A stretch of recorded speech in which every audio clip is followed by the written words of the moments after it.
Greetings, scholars. Welcome to part 3 of the video assignment number 8. This is writing the research paper. Today we're going to talk about actually writing the paper.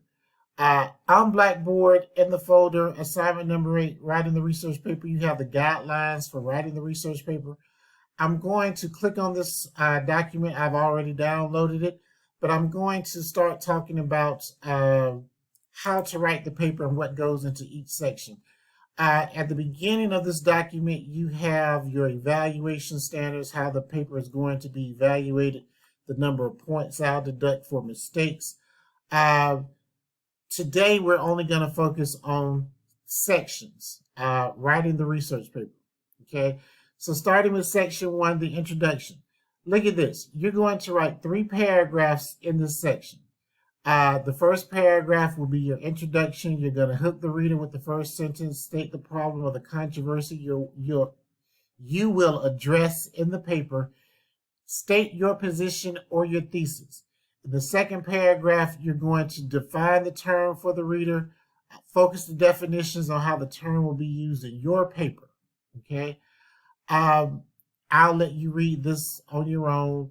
In the third paragraph, you're going to give me the history of the background information on the topic, give me a clear explanation of the historical significance of the topic, situate the topic in terms of how you will address the issue in the paper. So this information should be taken directly from your notes.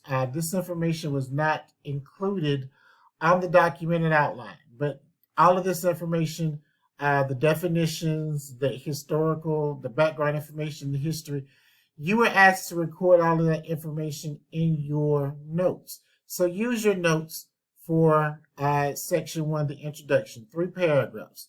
So let's go to the final paper, which again is on Blackboard. And again, it's already formatted. The heading is formatted. The title is formatted. In the introduction, again, I have everything underlined or highlighted that we're going to use. You are to state the problem, right? I underlined it here in my introduction. There is a growing concern in the state of Alabama about the need to adopt a state lottery. I end the first paragraph with my thesis statement, which is Roman numeral number 1. It's highlighted in yellow for you. The state of Alabama should adopt a state lottery. Look at how I work this in here with the transition, okay? It's in the introduction. I did state the problem. I do have my thesis statement. In the second paragraph, it's going to be my definition. I underline the sentence to let you know I am defining the term. A lottery is defined as, okay? I tell in this paragraph how to play a lottery, how much a lottery costs. That is my background information. So I have my definition, I have my definition, I have a detailed definition or detailed explanation about how to play a lottery. The third paragraph is going to be your history. The first modern government-run U.S. lottery was established in Puerto Rico in 1934. This was followed decades later by the New Hampshire Lottery in 1964. So this entire paragraph is just history. It's just background information that the reader needs to know in order to understand the paper. So look at this. One of the things that you notice with my history, background information, I'm documenting this entire paragraph. I took this information from a source. So instead of documenting it once, I'm just going to document it at the end of the paragraph. Notice that the period goes before. If I'm documenting the entire paragraph, the period goes before the parenthetical reference. In this case, the period goes before the parenthetical reference. If I do a search for, and I always have to do spacebar.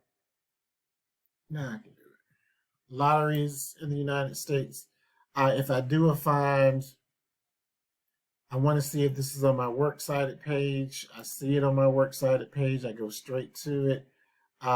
So I know this is correct. The entry is on the works cited page. I'm just documenting. I am just documenting the entire paragraph because the history background information more than likely is going to come from a source. If you take it all from one source, you simply have to document it at the end of the paragraph. This is the only case where you're documenting the entire paragraph where the period comes before the parenthetical reference. So make sure that you make note of that. This is not always the case with punctuation. Okay. So that's the first 3 paragraphs of the paper in the introduction. Okay. In the introduction, get the reader's attention, make the reader want to read the paper, state the problem of the controversy, put your thesis statement in the introduction. Second paragraph should be definition. The third paragraph should be history background information. You're going to take this information from your notes. This information should be in your notes, the definition and the history background information.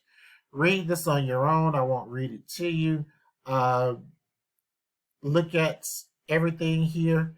Write the introduction for your paper. Your introduction should be 3 paragraphs. What 3 paragraphs are you writing? Look on writing the research essay handout. You have 3 paragraphs. Everything is explained to you here, what you are to do. As always, if you have any questions about this, then by all means, ask me, shoot me an email. I will be happy to answer your questions for you. Put this on the documented outline. Again, this was a thesis statement, and you're just going to add to this information. This is the documented outline. All you're going to do is add to this information. All you're going to do is add to this and create section 1, 3 paragraphs. I will see you in the next video where we will cover the argument and the rest of the paper.